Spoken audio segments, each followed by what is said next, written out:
Hello, सभी अपना स्थान ले लें, कोई बात नहीं।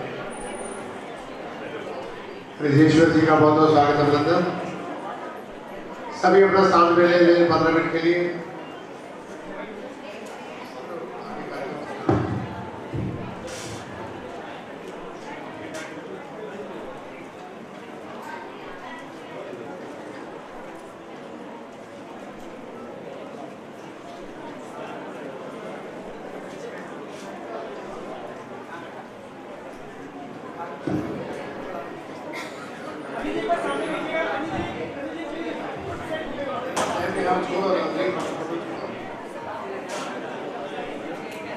कार्यक्रम लेट हो रहा है।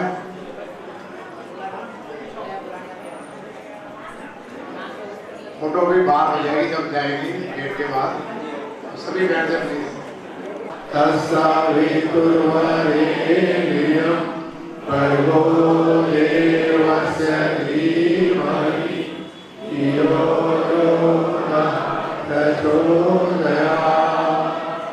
आदर और सम्मान की योग्य मानसी स्वराज जी, जो सुषमा स्वराज जी के पंचनों में चलते हुए पूज्य माता जी के नाम को अमर कर रही है। आदरणीय सुषमा जी को दिल्ली के तालुका स्टेडियम के अंदर टीवी का कार्यक्रम था, उसमें आने का सौभाग्य मिला। जब मुख्यमंत्री बनी शामनाथ मार्ग पे तो सबरो उसके कार्यक्रम में आमंत्रित किया और अम्बाला के घर में भी मुझे जाने का अवसर मिला। हम रिश्तेदार ने संतोष चौधरी के साथ अम्बाला के घर भी चाय पीने का अवसर मिला। आप हमारे बीच आई, आर्य समाज की ओर से आपका स्वागत में अभिनंदन है। केंद्रीय मिशन पिछले 46 साल से युवा निर्माण का काम कर रही है। 46 से स्थापना दिवस पर राष्ट्रीय आयुर्वेदी जी से मिलकर किया गया। मैं आपका स्वागत अभिनंदन करता हूँ। तो जयघोष लगाएंगे, एक भजन भी किया रहेगा। भारत माता की, भारत माता की, मुट्ठी बांध के लाहौर तक आवाज आनी चाहिए। वंदे वंदे। कैमरा उधर घुमा दो, लाइव चल रहा है कार्यक्रम। भारत माता की, वंदे वंदे। बांग्लादेश में हिंदुओं पे अत्याचार, बांग्लादेश में हिंदुओं पे अत्याचार। धन्यवाद। पिंक्यारे जी का एक भजन एक बार मैं परिचय करा दूं। हमारे शिक्षक सौरभ गुप्ता जी, रिजेश्वर जी, इंदौर से भानु जी, प्रमोद पाटिल जी, मंत्री जी, पटेल जी झारखंड हजारीबाग से, आचार्य विद्या प्रसाद मिश्र जी, राष्ट्रीय ऋषि जी, विवेश बंसल जी, बांसुरी जी, नंदरी जी, पिंक्यारे जी और पीछे हमारी टीम खड़ी है। सभी का स्वागत। एक भजन फिर बांसुरी जी का भजन।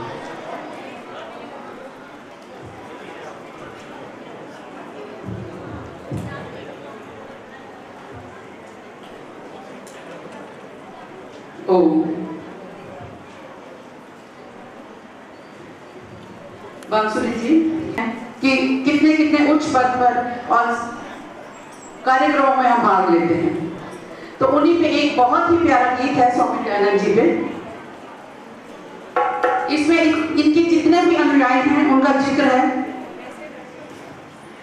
मैं पागल हूँ, दीवाना हूँ, मैं पागल हूँ, दीवाना हूँ, कल मस्त मस्त मस्ताना हूँ। तो क्षमा जलाई ऋषिवर ने, जो क्षमा जलाई ऋषिवर ने, उस क्षमा का मैं परवाना हूँ। मैं पागल हूँ, दीवाना हूँ, मैं पागल हूँ, दीवाना हूँ, कल मस्त मस्त मस्ताना हूँ। तो क्षमा जलाई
क्षमा जलाई ईश्वर ने उस क्षमा का मैं परवाना हूँ।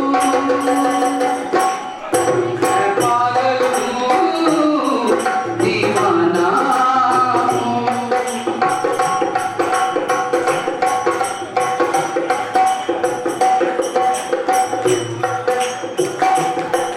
बीमार पुत्र को छोड़ चला जाति के लाल बचाने को। चल बसा पुत्र को कहा कि हर व्यक्ति आता है जाने को। बीमार पुत्र को छोड़ चला जाति के लाल बचाने को। चल बसा पुत्र को कहा कि हर व्यक्ति आता है जाने को। तुम लेख राम को जो समझो, तुम लेख राम को जो समझो मैं तो अपना हूँ। मैं पागल हूँ दीवाना हूँ। मैं पागल हूँ दीवाना हूँ और मस्त मस्त मस्ताना हूँ। तो क्षमा जलाई ईश्वर ने, जो क्षमा जलाई ईश्वर ने उस क्षमा का मैं परवाना हूँ। मैं पागल हूँ दीवाना हूँ।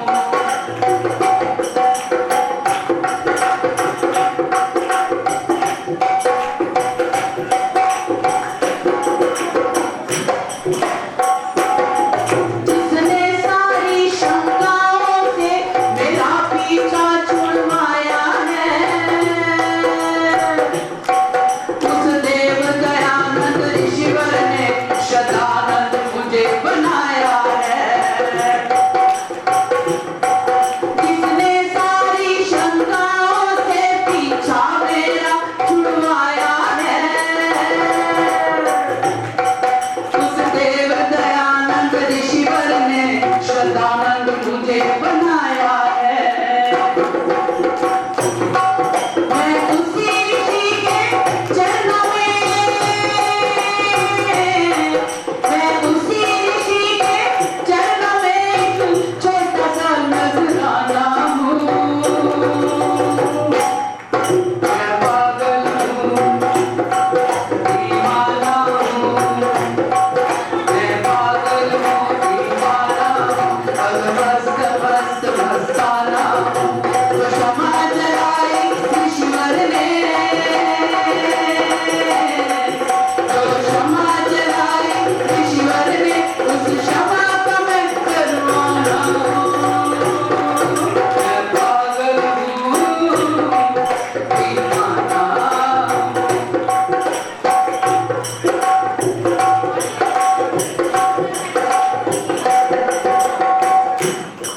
तुम भक्त अमीचंद कहते हो ईश्वर ने मुझे तराशा है। हीरे की उपमा दे करके कीचड़ से बाहर निकाला है। तुम भक्त अमीचंद कहते हो ईश्वर ने मुझे तराशा है। हीरे की उपमा दे करके कीचड़ से बाहर निकाला है। मैं पति के हाथों का,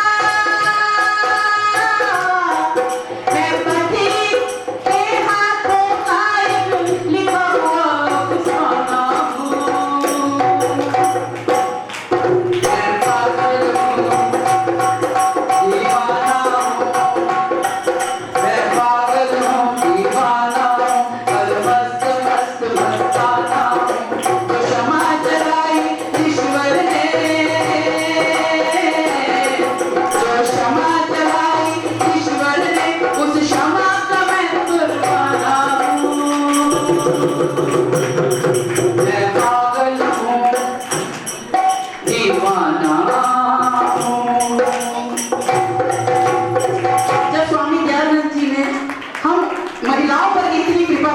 कुछ पंक्तियां जो मैंने लिखी हैं स्वामी दयानंद जी के लिए। मैं पगली हूँ, दीवानी हूँ, मैं पगली हूँ, दीवानी हूँ, अलमस्त मस्त मस्तानी हूँ, जो क्षमा चलाई ईश्वर ने, जो क्षमा चलाई ईश्वर ने, उस क्षमा की चिंगारी हूँ। मैं पगली हूँ, दीवानी हूँ, मैं पगली हूँ, दीवानी हूँ, अलमस्त मस्त मस्तानी हूँ, जो क्षमा चलाई ईश्वर ने, उस क्षमा की चिंगारी हूँ। मैं पगली हूँ, दीवानी हूँ।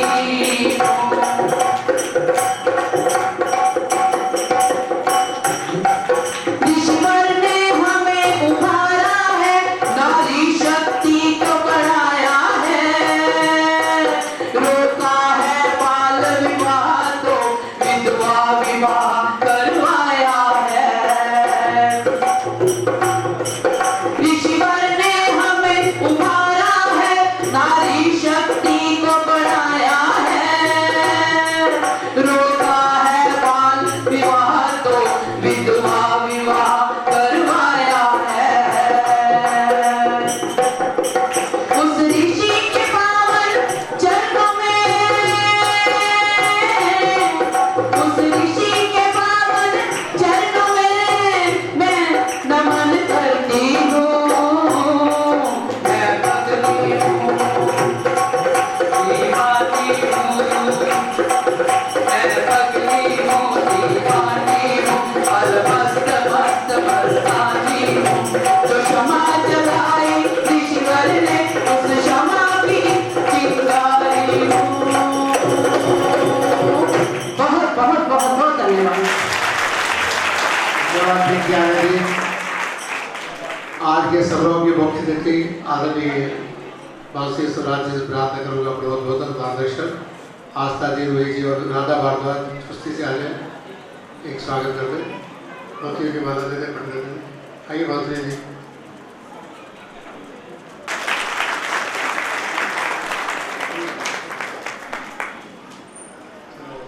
आस्था जी, राधा जी, चलिए जी, धन्यवाद राधा जी।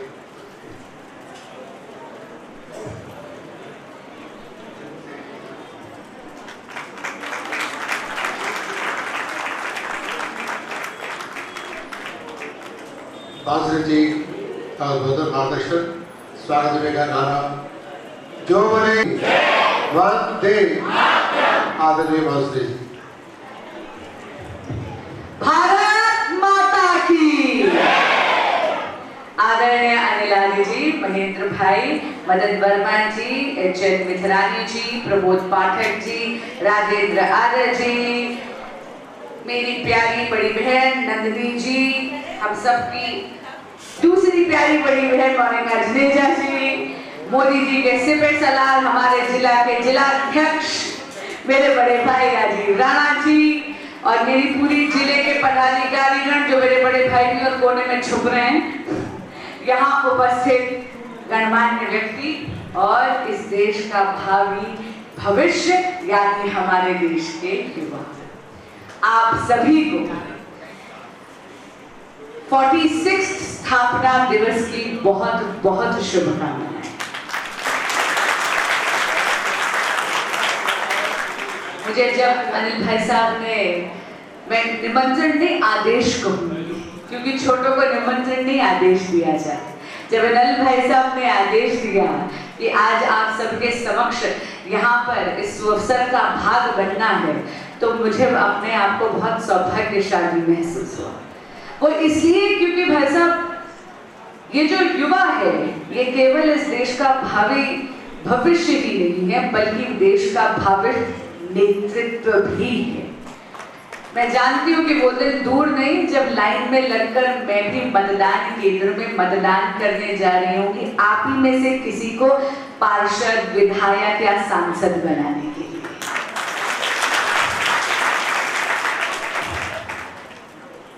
स्वामी दयानंद सरस्वती जी की जो शिक्षाएं हैं, समन्वय की, समाधान की, एकता की और सबसे ऊपर राष्ट्रवाद की, वो सारी की सारी शिक्षाएं आत्मसात कर ही हमारे यशस्वी प्रधानमंत्री श्री नरेंद्र मोदी जी ने एक विकसित भारत का स्वप्न देखा।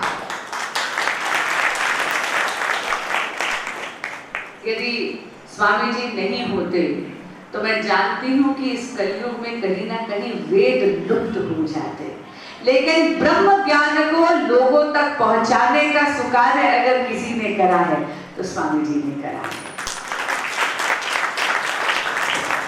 हमारे भारत में ऐसी कई कुरीतियां आई, कई ऐसे लोग आए जिन्होंने सनातन संस्कृति को अपभ्रंश कर ऐसी बातें बोली थी जो वेदों में कभी लिखी ही नहीं थी, लेकिन वेदों के सार को बहुत सरलता से, बहुत सहजता से लोगों तक पहुंचाने का अगर किसी ने काम करा और मानवता को भवसागर से कराने का यदि काम लिया तो वो बेड़ा मेरे स्वामी जी ने उठाया।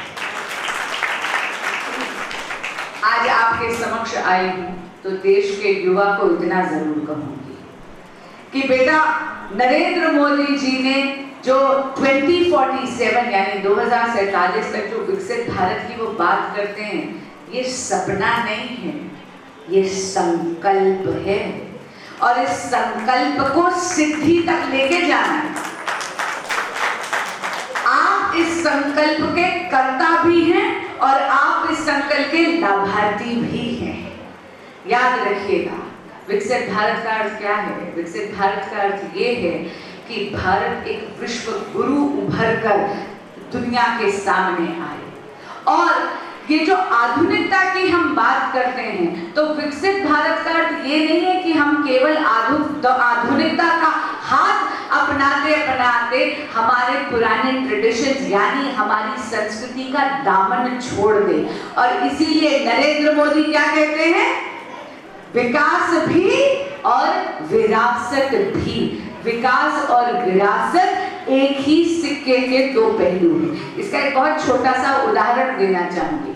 हाल ही में हमारे देश ने सबसे पहला राष्ट्रीय अंतरिक्ष दिवस मनाया ना, सबको पता है, नेशनल स्पेस डे सबको पता है। सबको पता है उस दिन क्या हुआ था?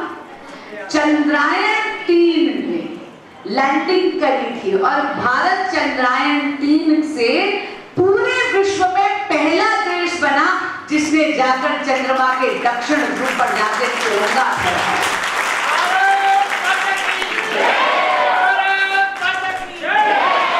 ये चंद्रयान का वहां पर लैंड करना, चंद्रयान 3 का जाना, लॉन्च होना, ये हमारे साइंटिस्ट, हमारे वैज्ञानिकों की बहुत बड़ी जीत है।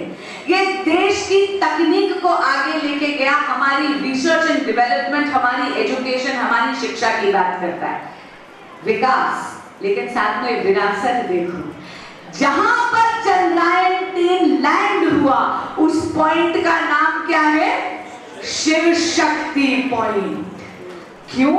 क्योंकि हम जानते हैं कि पूरी की पूरी सृष्टि भगवान शंकर के ओम के नाद से उसका सृजन हुआ है। यानी अगर सृष्टि में कुछ नहीं था और सृष्टि में आगे भी अगर कुछ नहीं होगा तो भी एक निरंतरता रहेगी और वो है मेरे शंभू का ओमकार। और शिव की शक्ति जो सृजन की शक्ति है, जो प्रकृति की संचार की शक्ति है, वो है हमारी मां भगवती यानी मां पार्वती। तो शिव के बिना शक्ति अधूरी, शक्ति के बिना शिव अधूरे। शिव और शक्ति एक दूसरे के पूरक, इसीलिए पुरुष और प्रकृति, शिव और शक्ति, है ना? अब ये क्या अर्थ हुआ? इसीलिए मैं कहती हूं विरासत भी और विकास भी। इस उदाहरण को अपने साथ रखना। अंग्रेजी बोलो, सीखो, बहुत अच्छी बात है, लेकिन संस्कृत भूलना मत, क्योंकि संस्कृत का एक एक स्वर मेरे शिव शंभू के डमरू के नाद से। नई आधुनिकता को बिल्कुल अपनाना है। इनसे भागना नहीं है, तकनीक को अपनाना है, आर्टिफिशियल इंटेलिजेंस को अपनाना है, लेकिन साथ ही साथ अपने वेदों का ज्ञान भी रखना है। जैसे हमें स्कूल में हवन करना सिखाते हैं, वो भी जानना है। दोनों को आत्मसात कर प्रतिबद्ध होकर भारत को एक विश्व गुरु बनाकर एक विकसित देश बनाना है। बनाना है कि नहीं बनाना? बनाना है ना? तो जरा दोनों हाथ ऊपर करके संकल्प करिए, भारत माता की, भारत माता की, भारत माता की। बहुत बहुत धन्यवाद।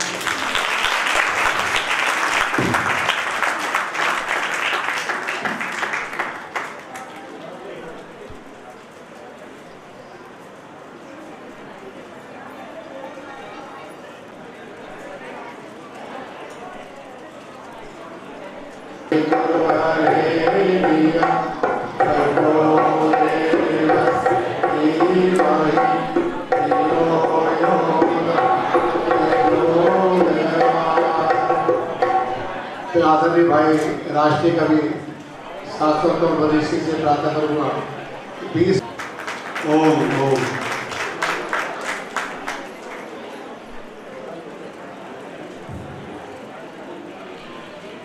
मंचासीन सभी देवियों और सज्जनों को सादर प्रणाम। बहुत ही समृद्ध मंच है, सबको सादर नमस्ते। उपस्थित देवियों, सज्जनों, प्यारे बच्चों, बहन जी, आपसी बात अपन बाद में कर लेंगे।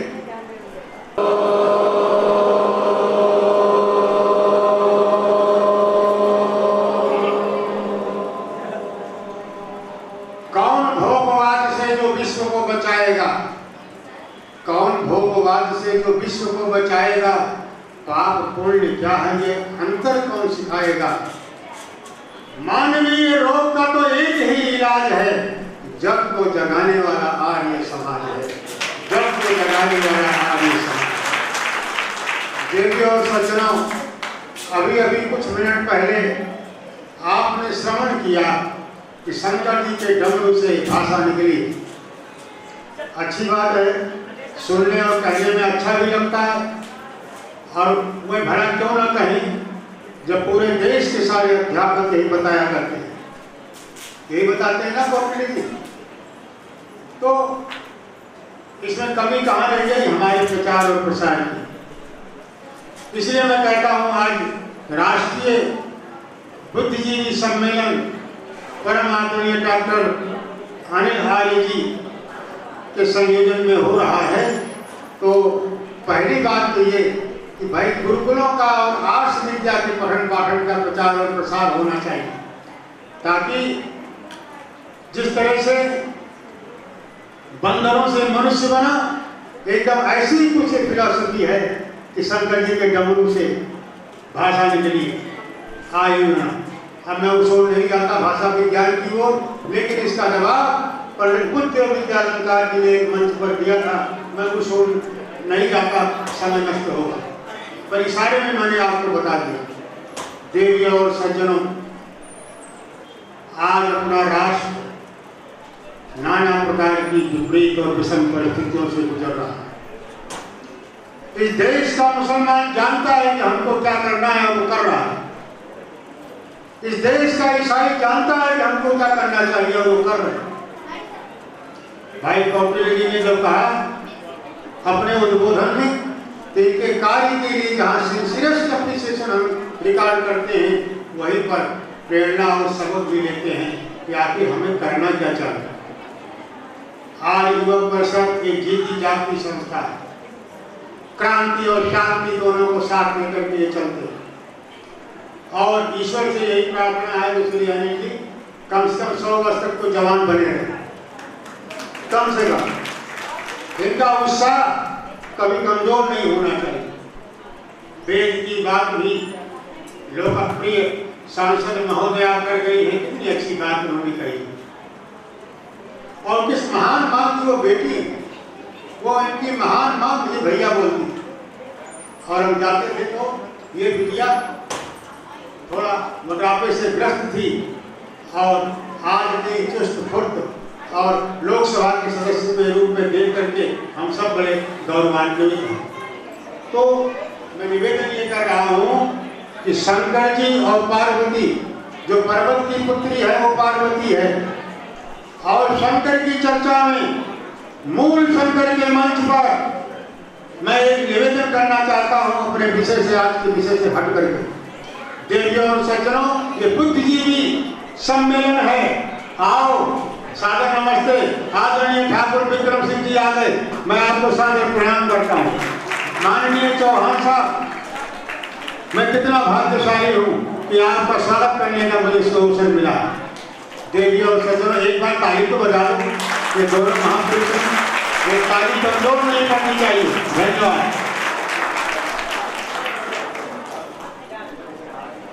देवियों और सज्जनों, शंकर जी की चर्चा भी आपने सुनी।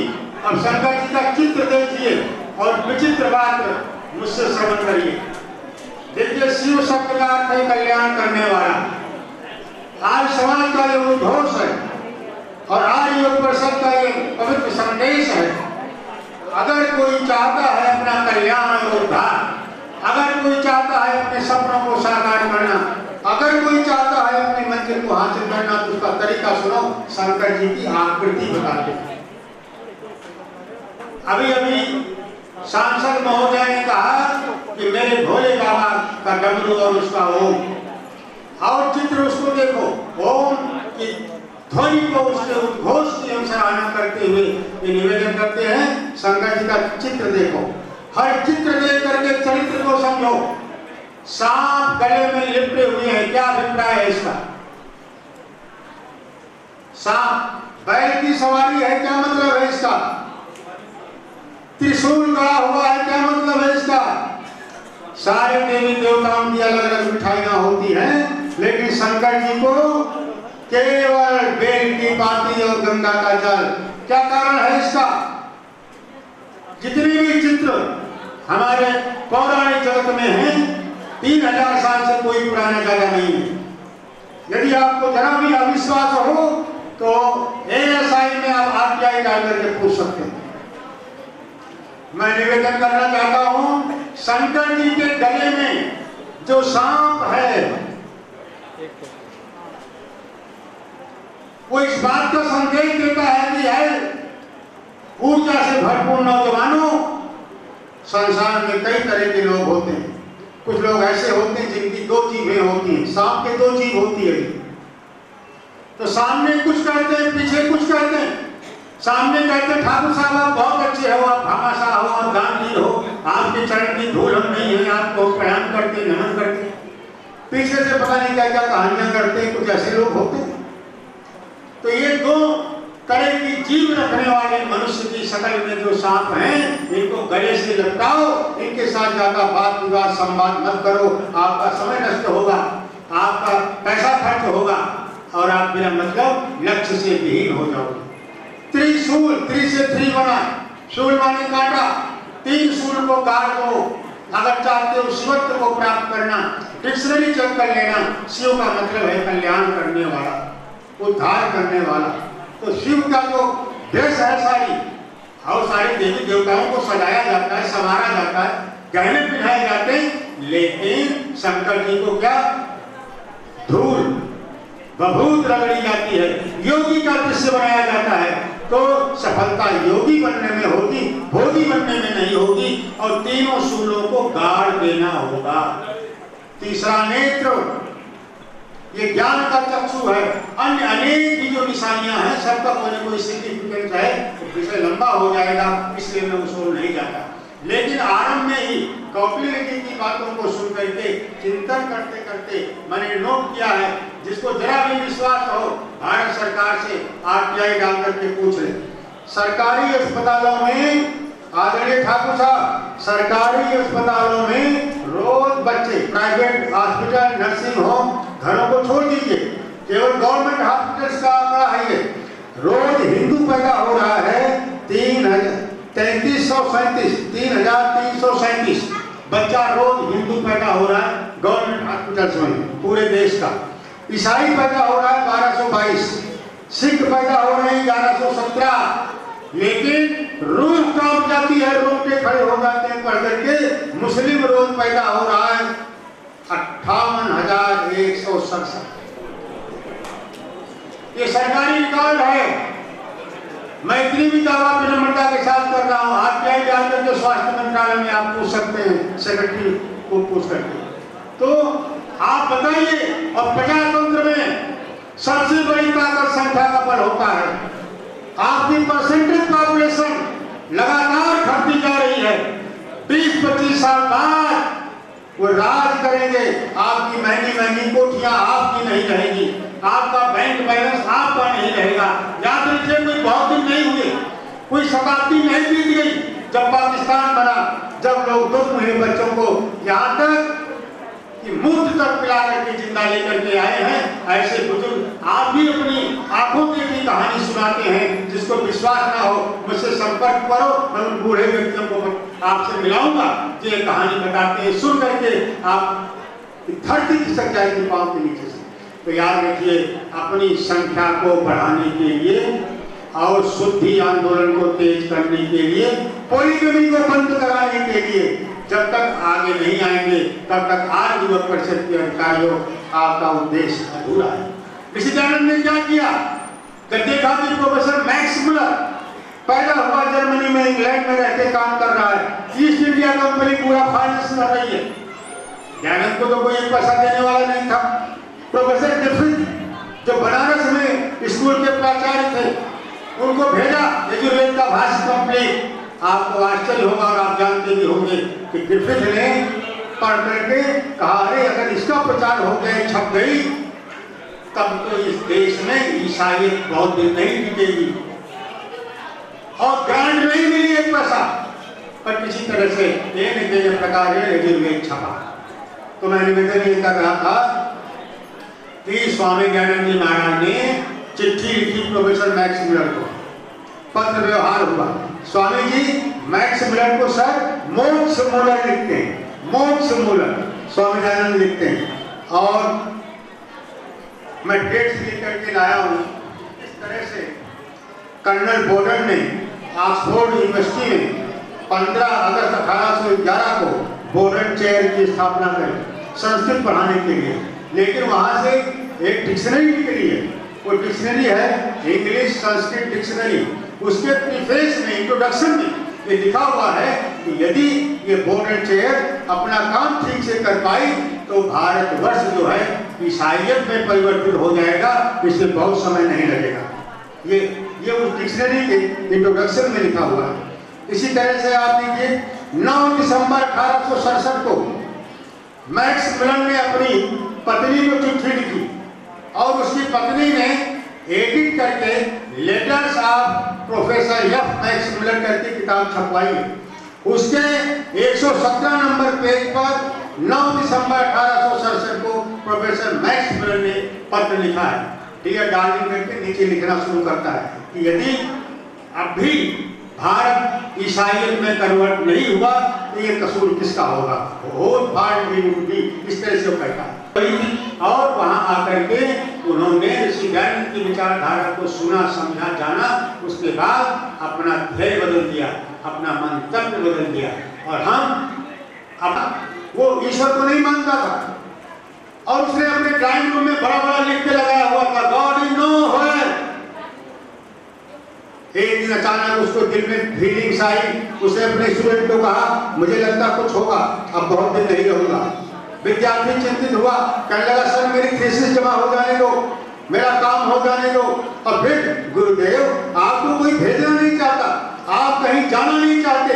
वो कौन सी ताकत है जो आपके हृदय में भावना पैदा कर रही है कि लगता है काम खत्म हो रहा है?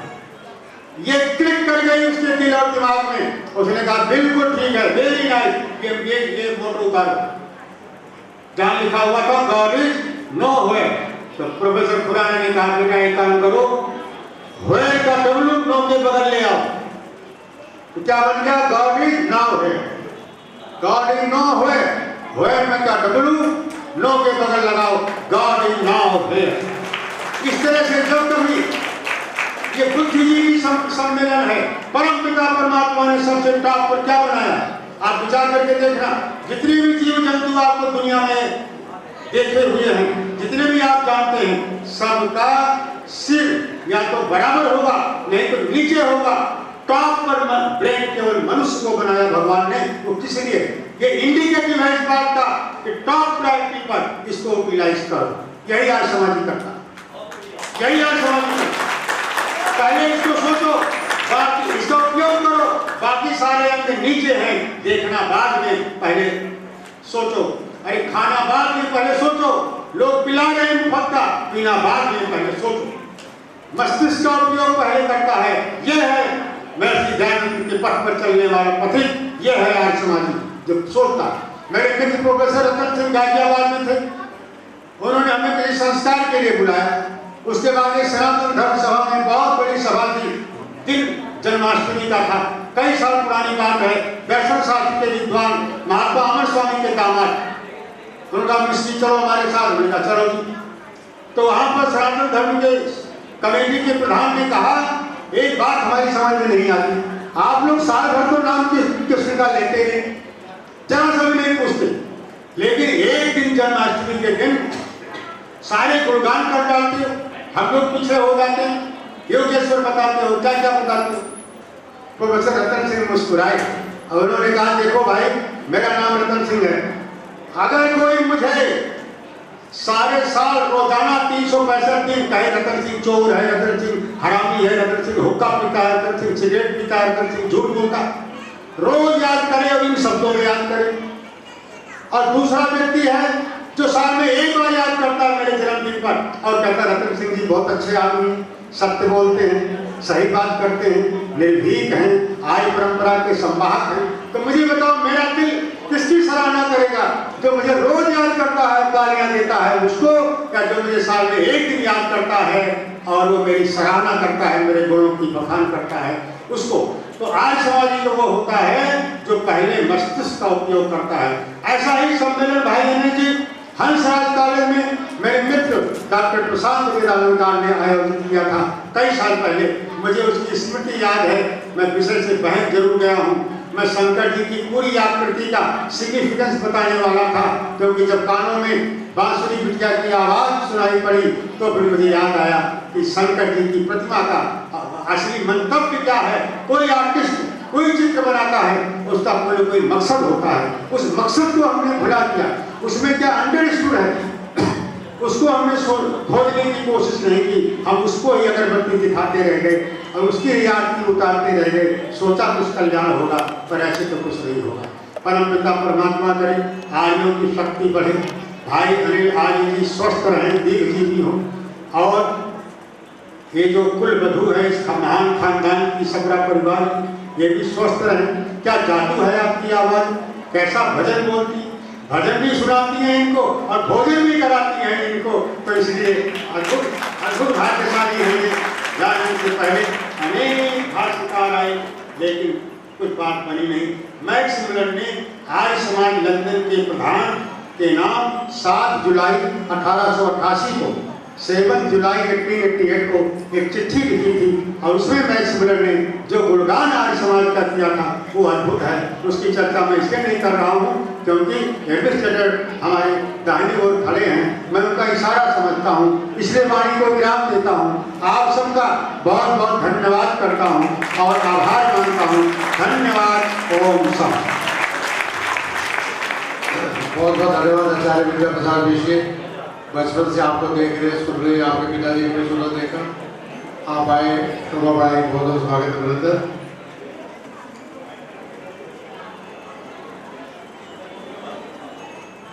बहादुर कब किसी का आसरा एहसान लेते हैं, बहादुर कब किसी का आसरा एहसान लेते हैं, उसकी को कर गुजरते हैं जो फिर ठान लेते हैं। अमर ग्लोरी से सुषमा सहगल जी, सुनीता सोत्रा जी, अमर ग्लोरी टीम का बहुत बहुत स्वागत। आचार्य विद्या प्रसाद जी का भी स्वागत अभिनंदन। प्रवीण झा जी भी आज उनका स्वागत करता हूँ। अब पूजा जवान जी मंच पे एक बार आ जाए। विमलेश बंसल जी, पी के आया जी, हुई बब्बर जी, सुनीता सोत्रा जी आके स्वागत करते हैं। आस्था अशोक कुमार चौहान जी की भौरा जी, अतुल चौहान जी के धर्मपंत्री हमारे बीच है, उनका मातृशक्ति द्वारा अभिनंदन स्वागत। एक बार तालियां बजा के स्वागत कर दें। कुछ बातें के बाद बेटी स्वाति भी साथ आ जाए। स्वाति जी साथ आ जाओ।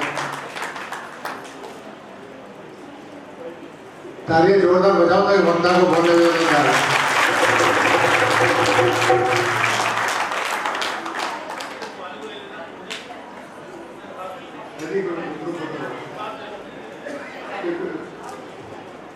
एक ग्रुप फोटो ले लो सभी का, एक शीट दे दीजिए।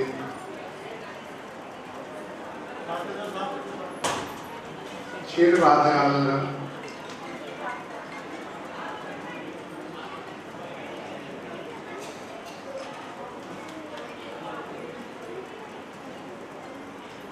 हमारा जो छुट्टियों का शिविर लगता है बेटी स्कूल सेक्टर वाली नोएडा में लगता है, तो आपका सहयोग के बाद मिलता है। पूजा जी का बहुत बहुत धन्यवाद। और शब्द पूजा जी जी बहुत बहुत धन्यवाद।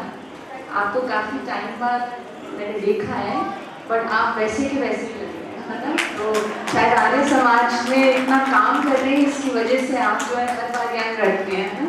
तो बहुत बहुत धन्यवाद। और मैं अपना आभार व्यक्त करती हूँ कि आज हम यहाँ पर आ पाए। और मेरे जो चाचा ससुर हैं यहाँ पर आनंद चौहान जी, हम दोनों बात कर रहे थे कि आज संख्या कितनी बढ़िया है। तो इसी तरह हम सब मिलकर आर्य समाज के लिए काम करते रहें, अपने दृढ़ संकल्प के साथ में कि कैसे हमें आर्य समाज को आगे चलाना है। मैं मेरे सास और ससुर डॉक्टर अशोक के चौहान और डॉक्टर अमिता चौहान जी की तरफ से आप सबको बहुत बधाई देती हूँ। अनिल जी आपको स्पेशली, है ना, कि वो तो हमेशा बहुत सपोर्ट करते हैं, पक्के आर्य समाजी हैं। हमारे घर में छोटे से छोटे बच्चे जो हैं, है ना, मेरी बेटी आए और हमारे घर में छोटे बच्चे बड़े बच्चे रोज़ हवन करते हैं। तो आज अगर वो होती यहाँ पर तो आप सबको देख के, बच्चों को देख के बहुत खुश होते हैं। तो सब चीज़ के लिए बहुत बहुत धन्यवाद है जी। बहुत खुशी हो रही है आज मुझे यहाँ आ गया। Thank you. धन्यवाद। स्वाति जी अविश्वास जी मंच पे आ जाएगी। आस्था रहे जी एक मिनट इंट्रोड्यूस कर दें। चौहान हमारे समक्ष हैं, इनको प्रशस्ति पत्र दिया जा रहा है और मैं प्रशस्ति पत्र ही पढ़ना चाहूँगी। सुश्री सुहानी चौहान को यज्ञ कुंड की उद्दीपक अग्नि से बचाव के लिए सुरक्षा कवच के इनोवेटिव डिजाइन के लिए आर्य बुद्धिजीवी सम्मेलन में सम्मानित किया जाता है। सुहानी चौहान ने इसके लिए हैंडल के साथ एल्यूमिनियम शीट से बना एक कवच डिजाइन किया है। इसके लिए इन्हें पेटेंट दिया गया है। सुहानी को सौर ऊर्जा संचालित कृषि वाहन के निर्माण के लिए नवाचार के क्षेत्र में एकमात्र प्रधानमंत्री राष्ट्रीय बाल पुरस्कार 2024 देकर माननीय राष्ट्रपति जी द्वारा सम्मानित किया गया है। आप एक सिद्धांती आर्य हैं, प्रतिदिन अपने परिवार के सहित यज्ञ करती हैं। यज्ञ के सभी मंत्र इन्हें कंठस्थ हैं। हमारी तरफ से आपको हार्दिक शुभकामनाएं। We are very proud of you. आदरणीय ठाकुर विक्रम सिंह जी से प्रार्थना करूंगा कि बच्चे को आगे आशीर्वाद दे दे। आदरणीय ठाकुर साहब आनंद चौहान जी साथ आ जाए। ठीक है जी। पूजा जी आप साथ आ जाओ।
स्वामी तो मैं बचपन से ही अपने घर पे हवन करती हूँ। जो मेरी जो ताजी है डॉक्टर अशोक के चौहान सर, और जो मेरी बड़ी माँ है डॉक्टर अमिता चौहान मैम, और मेरी पूरे परिवार, उनने मुझे इतने संस्कार सिखाए हैं। और मैं इतनी देर से हवन कर रही हूँ कि मैंने इतने सालों में देखा कि समस्या थी जब वो हवन कुंड ले जाते थे कि उनको चोट ना लग जाए, तो उनकी मदद से मैंने हवन कुंड बनाया प्रोटेक्ट करने उनको।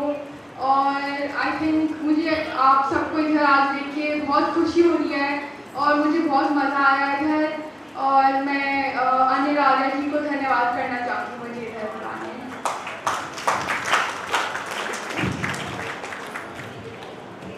मैं आदरणीय अनंत चौहान जी को वंदित करूँगा। मंच में आ जाए, महेंद्र भाई जी शाल द्वारा स्वागत कर दे। मनीष जी भी साथ आ जाएगा, अच्छा लगेगा। देवेंद्र भगत जी, हरपाल जी,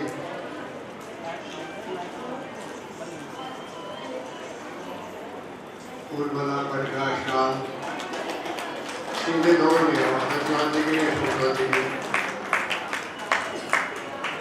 एक बार ताली बजा के स्वागत करते होगा। बेटी शिक्षण संस्थान के डायरेक्टर अनंत चौहान जी,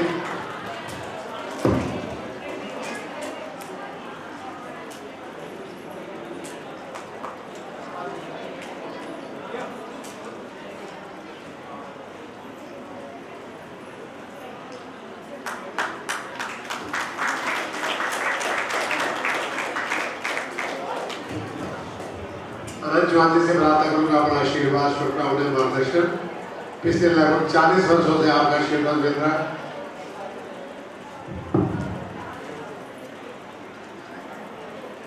ओम विश्वानि देव सविंद्र दुर्गानि मनासुआय भद्रमास कन्यासु। मैं सबसे पहले अनिल आर्य जी का हार्दिक धन्यवाद करता हूं कि वो हमें यहाँ बुला के आप सब लोगों के दर्शन करने का सौभाग्य देते हैं। ये हमारा बहुत बड़ा सौभाग्य है कि ऐसे सिद्धांती आर्यों का, तपस्वियों का, विद्वानों का, आप सब महानुभावों के दर्शन हमें यहाँ पे हो जाते हैं। एक और मेरा बड़ा आज बोनस हो गया कि ठाकुर विक्रम सिंह साहब का दर्शन हुए और उनका आशीर्वाद मिला। यहाँ मंच पे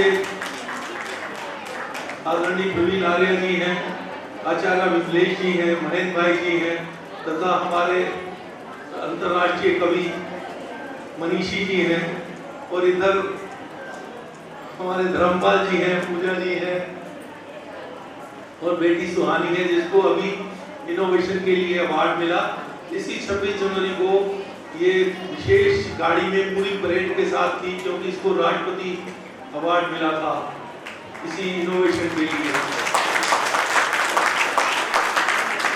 हमारे founder president doctor Ashok Chauhan और हमारी चेयरपर्सन एमईटी की चेयरपर्सन डॉक्टर अमिता चौहान, अनिल आर्य जी से और इनके संस्थान केंद्रीय युवक परिषद से अत्यंत स्नेह करते हैं।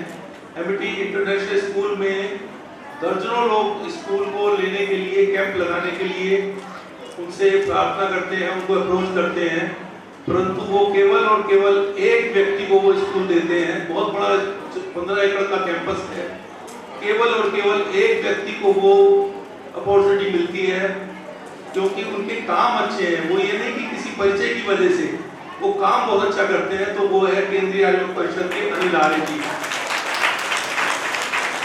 और जब वो अपना स्कूल देती हैं चेयरपर्सन डॉक्टर अमिता चौहान, तो अपने सारे स्टाफ को कह देती हैं कि इनको पूरी सहूलियत मिलनी चाहिए। और वो उनकी प्रिंसिपल भी रेगुलर उस कैंप को नजर में रखती हैं और सहयोग करती हैं।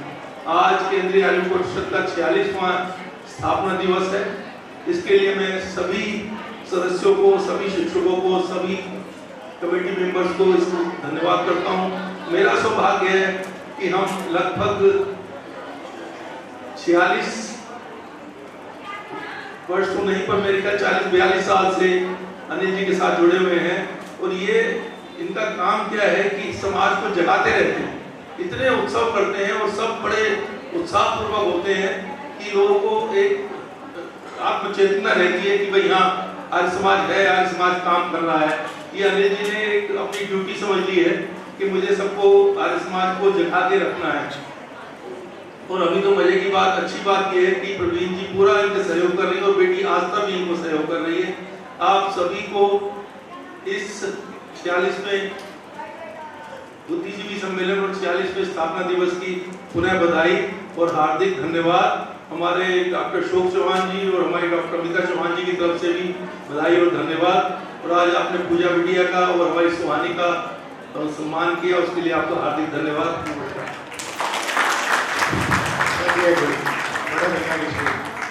पूजा जी एक साथ आ जाए।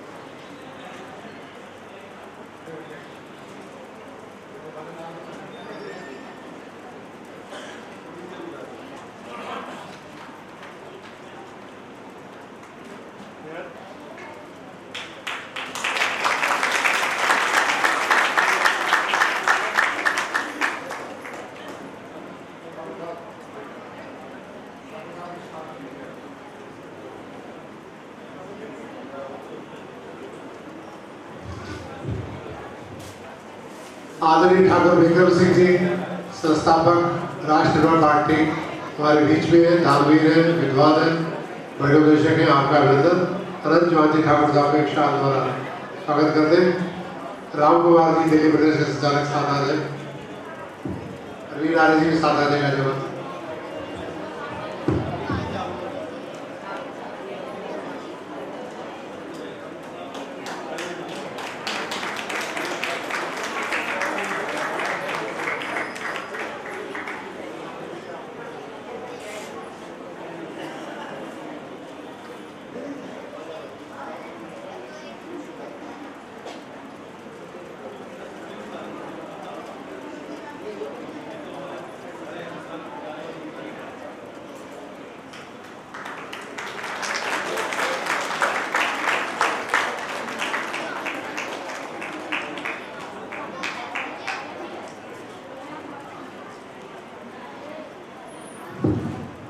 ठाकुर साहब से प्रार्थना करूंगा, अपना आशीर्वाद माता से दे दें।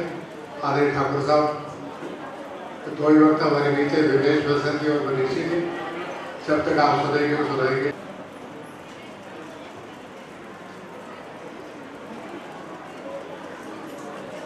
सम्माननीय विद्वत मंडल, भाई और बहन, उन्हें देखकर आ जाती है मुंह पर रौनक, उन्हें देखकर आ जाती है मुंह पर रौनक। वो समझते मरीज का हाल अच्छा है।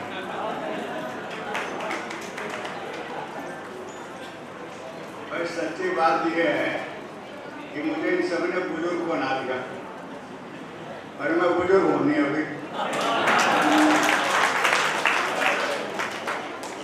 क्यों भाई, जब 80 वर्ष के कुंवर सिंह 1857 में क्रांति में खड़े हो सकते तो मैं क्यों नहीं हो सकता था?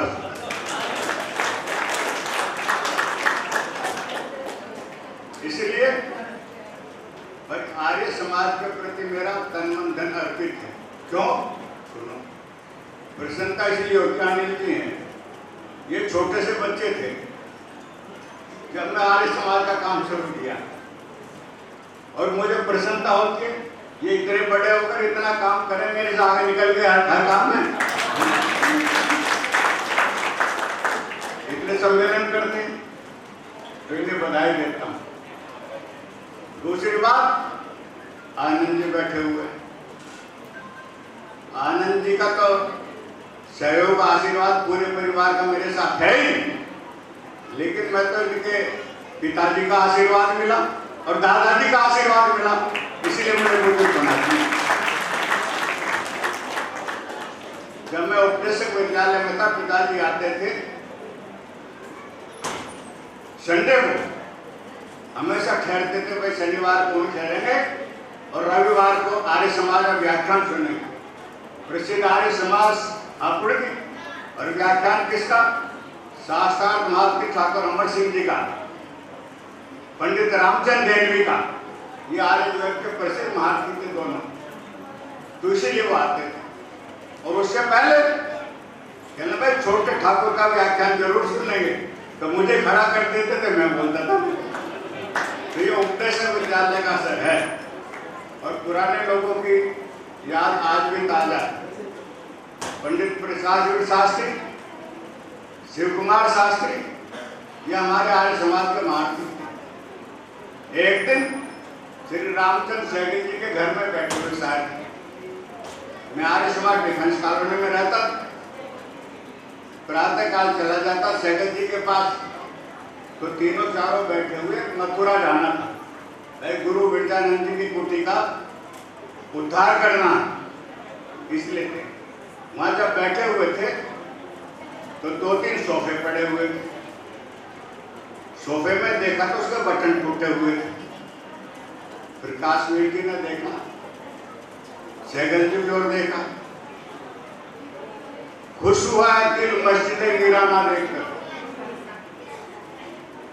जैसे किसी मौलाना का घर गिर गया, बड़ा परेशान हुआ, क्या करे, जब बाहर निकला गया तो मस्जिद भी गिरी पड़ी थी।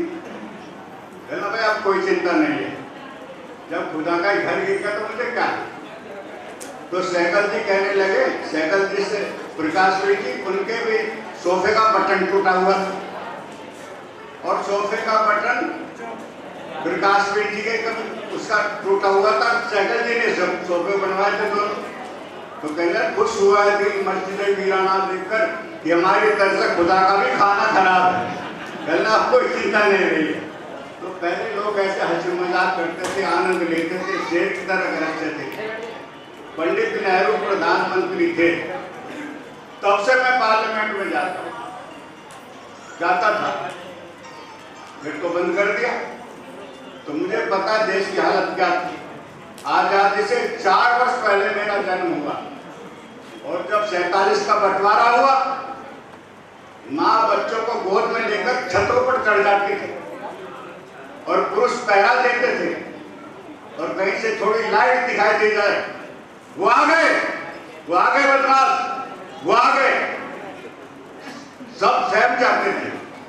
ये माहौल था, वो संस्कार हमारे ऊपर आज भी तो अब भी याद आ जाते हैं। इसलिए मैं देश का भविष्य जो देख रहा हूँ, तो बहुत बढ़िया नहीं। 10 साल से हिंदूवादी रट्टे तो बहुत लगाए गए, एक भी काम नहीं हुआ। हमने कई बार मोदी जी को पत्र लिखा, भाई 2 काम सबसे पहले करो। पहला काम तो यह है, गो हत्या पर तुरंत प्रतिबंध लगाओ। 7 नवंबर सन शासक को आंदोलन हुआ, 7 नवंबर सन शासक को, हम उस आंदोलन में थे। इंदिरा जी प्रधानमंत्री थे, आर्य समाज का प्रसिद्ध नेता, पार्लियामेंट के मेंबर, ये थे आर्य समाज के वीर लोग। अब आप कभी विचार करते हैं, आपका एक भी एमपी नहीं है आपके पार्लियामेंट में, 2 टूटे भड़के थे, वो भी नहीं है, क्या है।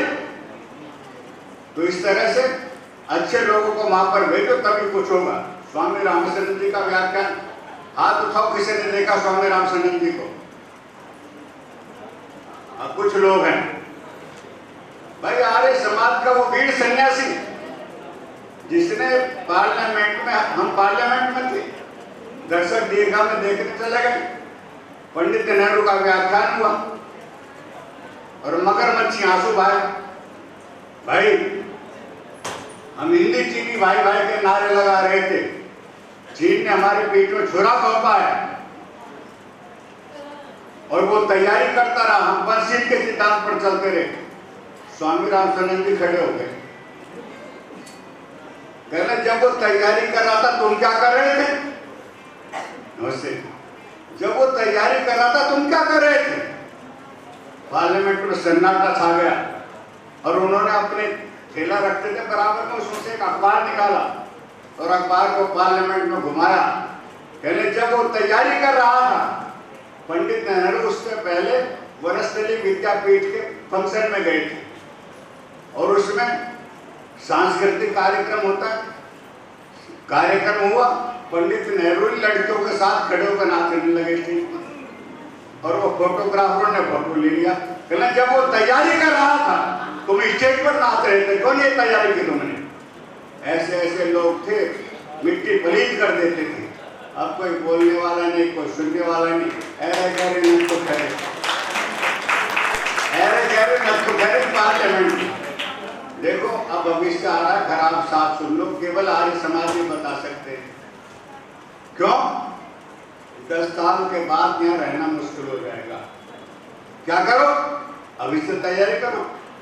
वीर भोग्या वसुंधरा, वसुंधरा का भोग वीर लोग करते हैं। अपने बच्चों को वीरता के संस्कार दो और उन्हें तैयार करो। और वो कैसे होंगे? चौधरी चरण सिंह जी कट्टर आर्य समाजी थे, गाजियाबाद आर्य समाज के मंत्री भी रहे। वो एक ही बात कहा करते थे, भाई पहले जो अपने को क्षत्रिय कहते हैं उन सबको इकट्ठे हो जाना चाहिए। और कौन कौन क्षत्रिय मानते हैं आपको? राजपूत, जाट, गुर्जर और यादव। यादव यदुवंशी थे, पर आज सब मिल गए तो कोई बात नहीं। तो कहते अजगर, अजगर नाम रखा उन्होंने। हीट जाट सारे इकट्ठे हो जाओ। और एक उदाहरण बहुत बढ़िया देते थे। पहले लाला जी जा रहे दुकान पर चाबी लेकर, लोग चाबी घुमाते हुए जा रहे हैं। लाला जी ऐसे जाते थे पहले, जैसे दुकान के पास पहुंचे आ गए 2 लठवाले। आपके कहाँ गए लठवाले? खड़े थे महाराज, आ गए 2 लठवाले आ गए। चाबी खोलता, ताला खुलवा लिया और दुकान में जो सामान था बड़े थैले में भरवा लिया और उसे लेकर के चल दिए। कहना लाला जी थोड़े रक्षा करेंगे दुकानों के, कौन रक्षा करेगा शहरों की बिल्डिंग को? फिर आए तो पंडित जी बगल में पत्रा दबा रखा। कहले क्या है पंडित जी ये? कहले पत्रा। कहले क्या करते हो? कहले भविष्य देखता हूँ। किसका देखते हो? कहले जिसका को आपको बता दो। चौधरी साहब खड़े थे लड़कियों। कहले ये बता तेरे मैं कहाँ मारूंगा? सिर में मारूंगा, पैरों में? ये बता तू कहाँ मारूंगा? बता दे। जिसे अपना पता नहीं भविष्य बता रहा। तो इन पंडितों ने देश का सत्यानाश कर दिया भाई। और जब से ये सरकार बनी पर पाखंडी घुसे जा रहे सब मंदिरों में, जहाँ भी जा रहे वही घुस जाते हैं। दूसरे मंत्री को तो कोई क्या है? बच्चों को वीरता के संस्कार दो। तो भाई हमने तो शुरू कर दिया, कहने की बात नहीं है। हमारे 24 गांव में राजपूतों को सबको इकट्ठा कर दिया। 24 के 30 हो गए।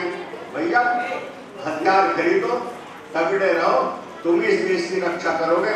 सब गुर्जरों को भी कह दिया, जाटों को भी कह दिया, यादवों को भी कह दिया, भैया मरने मारने के लिए तैयार रहो। और 5 चीजें उनसे सावधान रहो। सबसे बड़ा खतरा इस देश को मुसलमान है, दूसरे नंबर पर ईसाई, तीसरे नंबर पर कांग्रेस है, चौथे पर कम्युनिस्ट है और हिंदू भी आधे गद्दार हैं। हिंदू आधे गद्दार हैं। तो सावधान रहो, देश को बचाओ। स्वामी दयानंद जी का ये कहना था और आर्य समाज ने देश को आजाद कर दिया। अब आप इसकी रक्षा करो, आगे बढ़ो। बहुत धन्यवाद। बहुत धन्यवाद आदरणीय ठाकुर विक्रम सिंह जी। एक बार 2 नारे लगाएंगे। भारत माता की वंदे बांग्लादेश में हिंदुओं पे अत्याचार, बांग्लादेश में हिंदुओं पे अत्याचार। ऋषि जी आप या विग्नेश जी?